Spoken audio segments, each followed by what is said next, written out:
Now there's a very disturbing story that Sunni sources narrate when it comes to the Prophet in the tribe of Bani Sa'd with Halima. So the Prophet was in that village growing up those 5 years. There are hadiths in Bukhari, in Muslim, and many Sunni sources that say one day the Prophet was playing with the kids when suddenly Jibril comes. He holds the Prophet, he splits his chest open like a surgical operation. He tears it up, he tears his chest, he cuts his chest, he takes out the heart of the Prophet. There was a clot on the heart of the Prophet.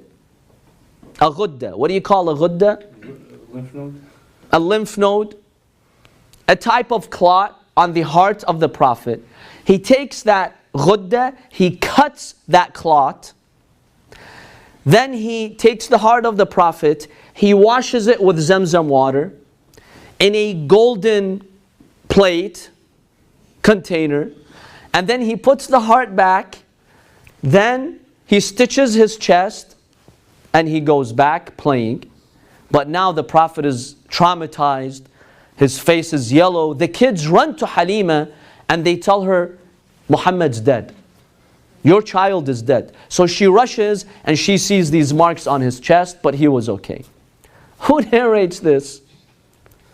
Bukhari, Muslim, many of these sources.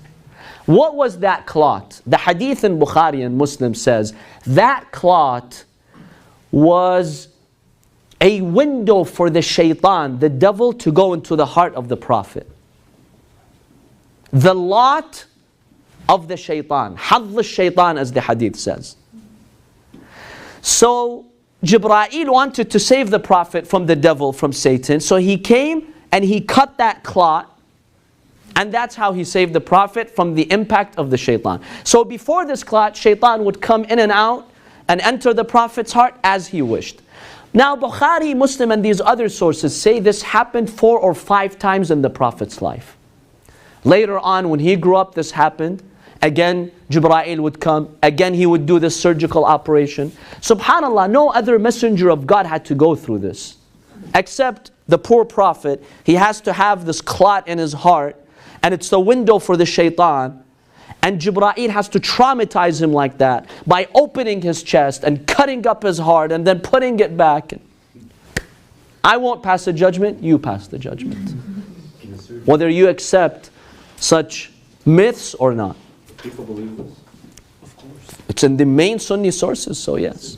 Most Shia scholars, the majority of Shia scholars reject this story. And they say this is a fabrication by some people who forged these hadiths, yes. Don't they also say that the other prophets had it, except for Nabi Isa? Yes, they also do mention that Isa alayhi salam was so pure, he did not have that. But with other prophets, there was no surgical operation. Jibril didn't come and remove it for them. He only removed it from the Prophet. And yes, they do mention that Jesus was so pure, he did not have that clot on his heart. Yes, they do mention that in the hadith. When it comes to these facts, as I mentioned, the biography of the Prophet, there has been a lot of fabrications in the biography. So we have to take these stories and analyze them and compare them to the character of the Prophet and the Qur'an.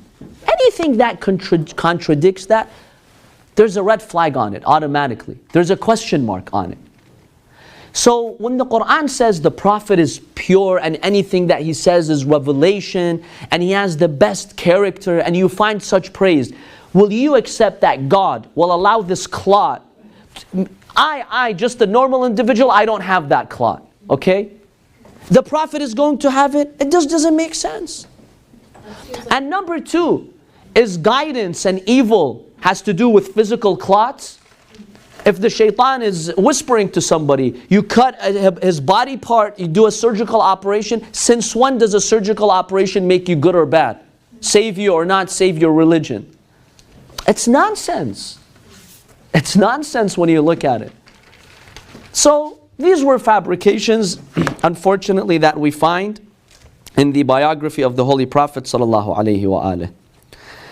So the Qur'an is very clear that the true servants of God, the shaitan has no authority. Inna ibadi laysa laka alayhim sultan. Allah clearly tells the devil, my true servants, you have no access to them. But haram, the Rasul, the shaitan did have access to him.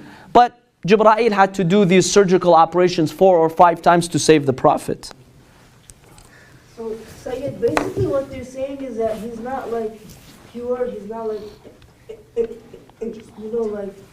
infallible as a prophet. Yes, they don't fully believe in his full infallibility and full purity. They do believe he was pure, but not as pure as we, the followers of Ahlul Bayt, say. But then how does that make sense if he's like a prophet? Well, that's not going to make sense. Why would God choose a prophet? Exactly. Why would God choose a boy like that who has this? Read Muslim and I mean, if you read like page by page, that page contradicted that page, and you Exactly. go through it. There are contradictions. There are many contradictions in these books.